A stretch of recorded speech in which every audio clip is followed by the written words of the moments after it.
계룡산의 묘봉입니다.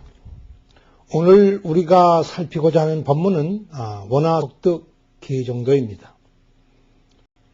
이 법문은 흔히 원화속득 계족도라고 읽는 경우도 있습니다. 계족도라고 하는 것은 계율을 구족한 도라고 해서 읽는 것이고, 구태여 계정도라고 고집을 하는 것은 지금까지 우리가 살펴본 항목들이 대부분 지혜와의 관련된 그 문제들이었기 때문에 계정의 사막 가운데에서 계와 정을 남겨둘 수가 없다고 해서 그 부분을 계와 정의 도라 해서 이를 구분해서 이와 같이 썼다고 읽는 것입니다.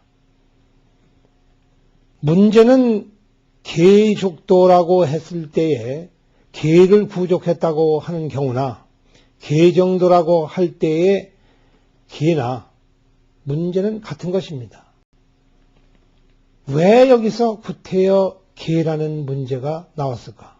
우리는 그 앞의 본문에서 분명히 한 가지 고해를 건너는 문제에 대해서 이야기를 했습니다. 이 고해를 건넌다고 하는 문제가 어디 있는 고가 아니요.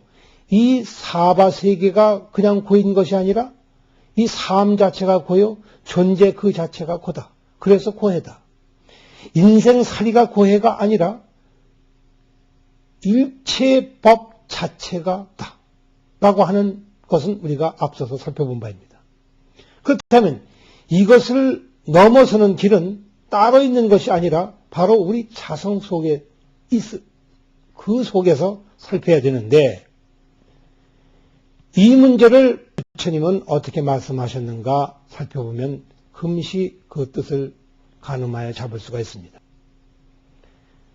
이를테면 부처님을 49년 동안 시봉을 하며 다닌 아난존자가 부처님이 급기야 열반에 드시게 되매 아주 신중하고 그리고 애타는 간절한 염원으로 부처님께 여쭙니다.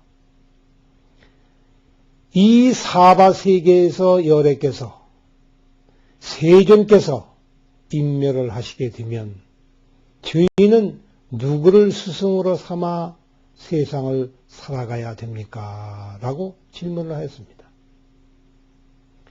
이 질문은 아주 애틋하고 가장 제자다운 질문인 것 같지만 한편으로 보면 두 가지의 큰 모순이 있습니다.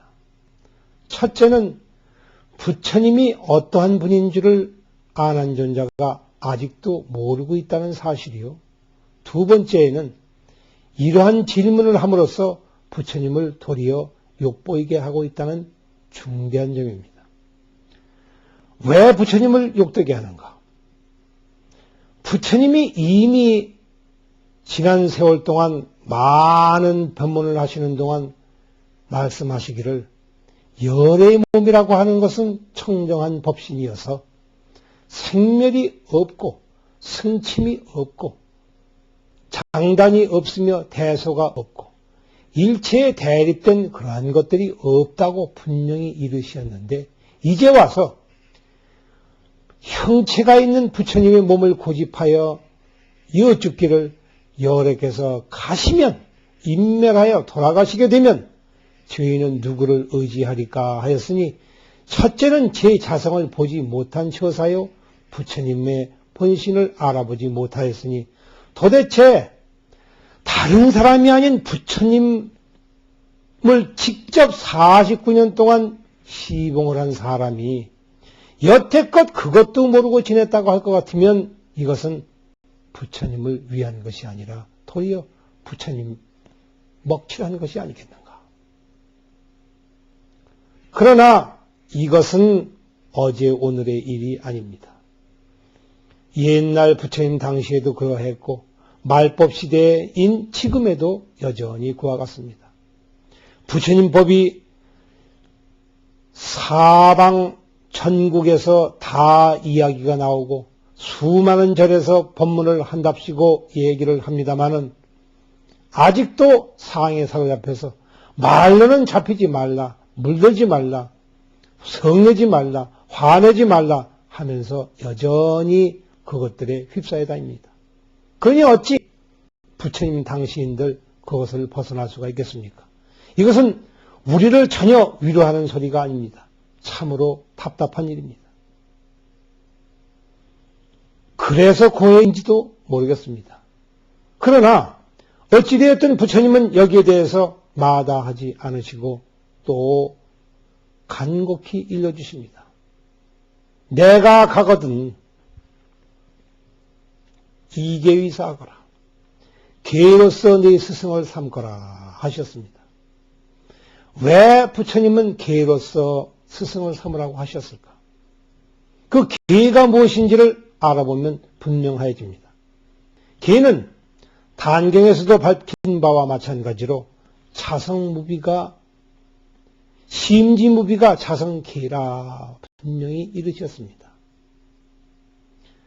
내 마음 속에 내 마음 본바탕에 도무지 시비라고 하는 것이 근본적으로 없는 것인데 어찌 그곳에 더러움이 있을 수가 있겠는가?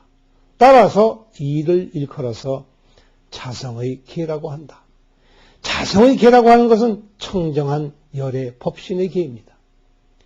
계율이 따로 있어서 계가 되는 것이 아니라 청정한 것 그 자체가 곧 계인 것입니다.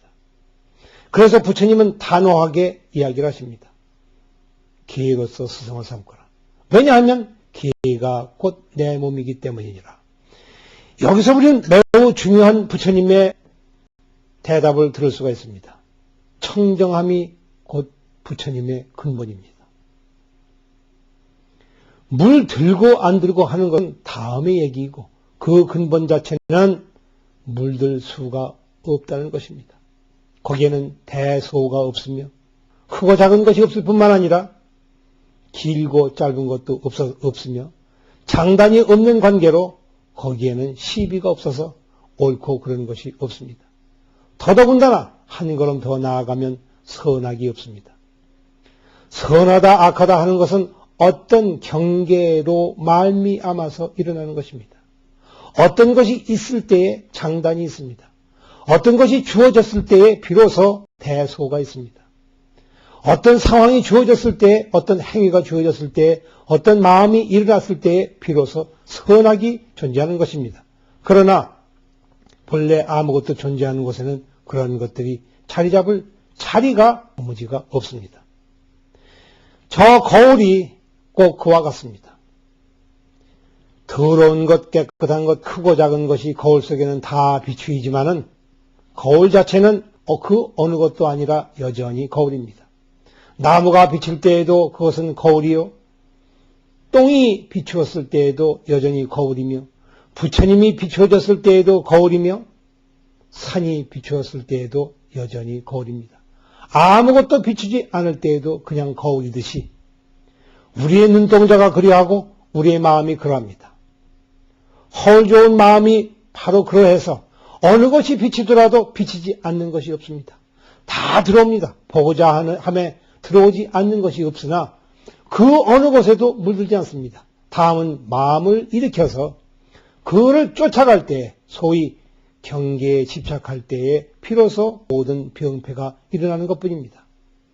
앞산에는 본래 구름도 바람도 없습니다. 산 그 자체는 그런 것들이 오고 감을 모릅니다. 그러나 언제든지 바람은 산에 걸리고 구름도 산에 걸립니다. 별빛도 거기에 떨어지며 달빛도 거기에 떨어집니다. 햇빛이 거기에 쬐어지고 싹시 나고 나무가 자라며 과일이 열리고 꽃이 핍니다. 이러한 모든 것들이 다 그곳에서 일어나지만 그 산 그 자체는 한 번도 그런 것을 가지고 있는 줄을 모릅니다. 청정법신이라고 하는 것은 이와 같은 상황에서 나온 말입니다.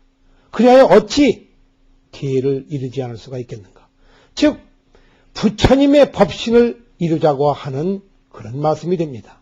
원화속도 기록도 할 때에 이 계는 다름 아닌 부처님의 본신입니다. 그리고 정이라고 하는 것은 부처님 마음 그대로를 또 한 번 바꾸었을 말입니다.